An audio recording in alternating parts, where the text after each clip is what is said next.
नमस्कार. शेवभाजी म्हटलं की सर्वांचीच आवडती भाजी.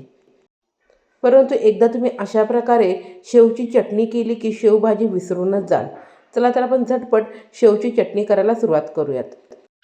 तर शेवची चटणी करण्यासाठी 1 चमचा लाल तिखट, 10 लसूण पाकळ्या, अर्धा चमचा जिरे, 1 वाटी जाडी तिखट शेव, 3 चमचे सुके खोबरे. सुके खोबरे भाजून घेण्याची अजिबात आवश्यकता नाही.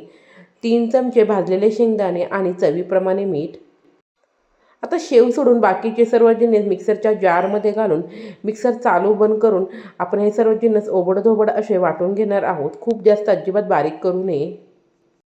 आता त्यामध्ये घेतलेली शेव टाकून पुन्हा एकदा मिक्सर चालू बंद करून आपण ही चटणी ओबडधोबड या ठिकाणी वाटून घेतलेली आहे.